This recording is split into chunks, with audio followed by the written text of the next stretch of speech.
Hello and welcome to CZenStar, This Week in Star Citizen. Today is April 18th, 2015. I am Citizen Ed of CZenstarNews.com, where we put the citizen first. CZenstar Dragonlight. Congrats on your Atlas Avionics Android companion app for Star Citizen being released on Google Play. You should definitely check this out if you've been looking for a way to expand control of your ship, and you like the idea of having an Android tablet or phone act as a glass cockpit secondary control screen. Remember, if you want to know more about any of these stories, navigate your browser to CZenstarNews.com and locate the latest This Week in Star Citizen. This Week in Star Citizen.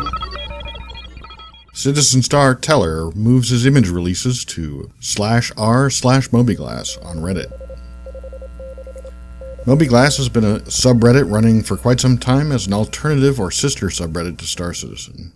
CZenstar News has been known to post a few things there that don't fit well within the main Star Citizen subreddit's rules. While the main subreddit remains a great place to go for Star Citizen discussion, the MobyGlass subreddit might be worth a look if you'd like to know more. This Week in Star Citizen. 1.1 Fixes and Stress Tests. Matchmaking in multiplayer continues to improve. Friday's stress test went well, although still having matches kick you back to the lobby fairly frequently seemed pretty playable. Looking forward, 1.1.2 we may see this week, although probably in PTU, featuring the new tutorial and multiplayer fixes. FPS is definitely looking like May, PlanetSide about a month after. PlanetSide Social may not have a character creator built in at first. They've been talking about the characters being built out initially a lot like the ships. Pirate Light Scout was mentioned as one design. CIG staffing news. Meet the Devs. Lisa Ohanian was interviewed in ATV. Seems sharp as a whip and likes bad puns. Also featured was a new employee with Foundry 42 with QA, Michael Dalston. Welcome, Michael. And I'd like to recap what we saw in Frankfurt. CIJ Frankfurt is almost exclusively staffed with ex-Crytek employees. My conversations with CIG folks about it has had a common theme.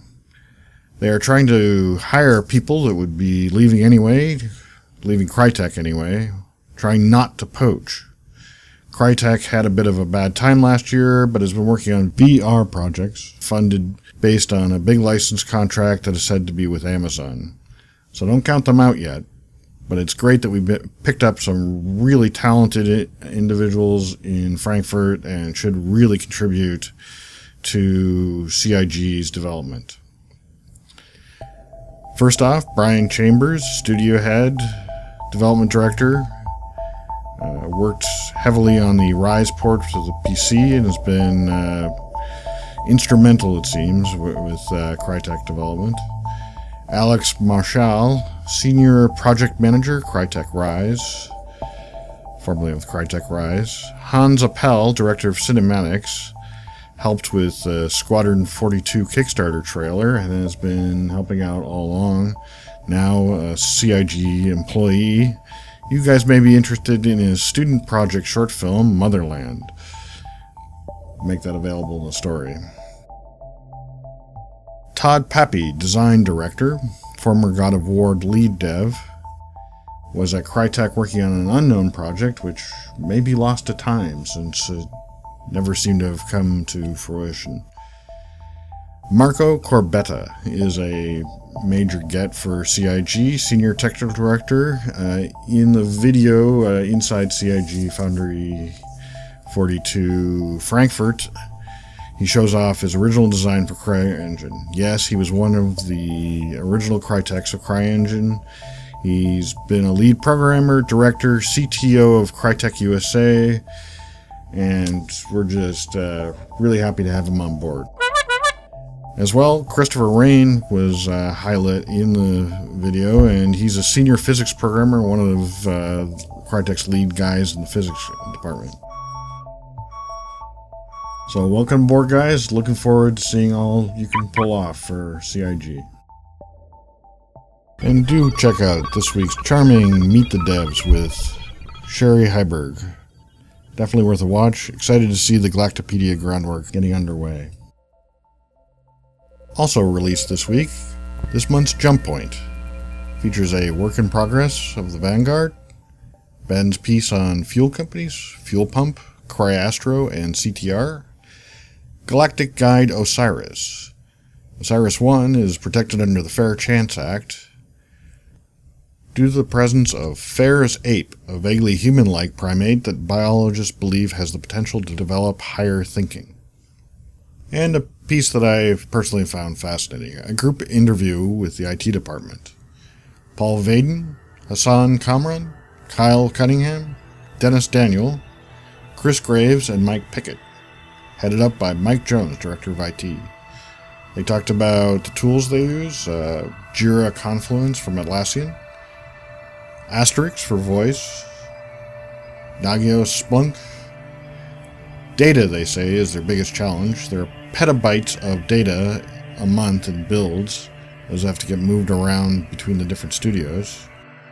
Developer PCs have a minimum of 1 terabyte SSDs, 3 terabyte magnetic drives. Workstations are now on the X99 chipset. Run a minimum of 6 core i7s with 32 gigabytes of RAM. Windows 7 or 8 or some flavor of Linux, mostly Ubuntu for Linux guys, at dev's option. They also use gigabit uplinks at the studios with IPsec encrypted tunnels between. All truly fascinating stuff to me. This week in Star Citizen. This week, backers get to test drive the racing ships.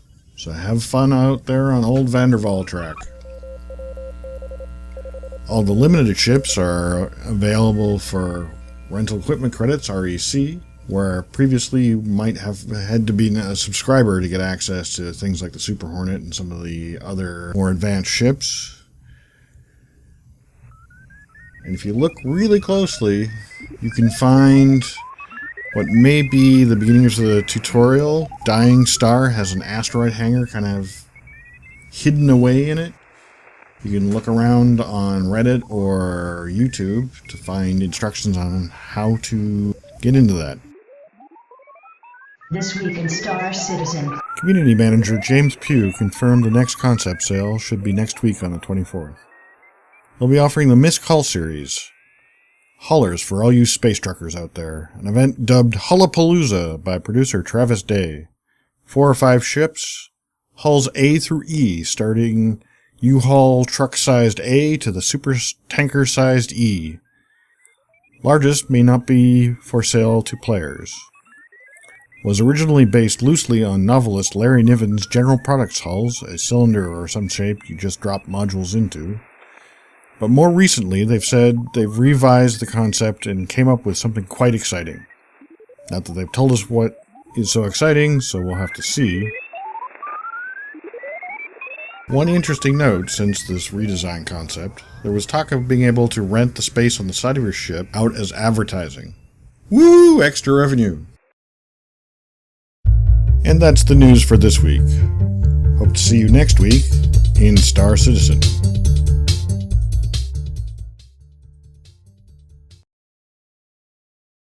CZenStarNews.com, where we put the citizens first. Engage with Star Citizen today. Follow the news, both development and in lore, or write your own articles, features, and fiction. We take citizen submissions. There's room on staff, or become a partner. You can let us help develop your brand.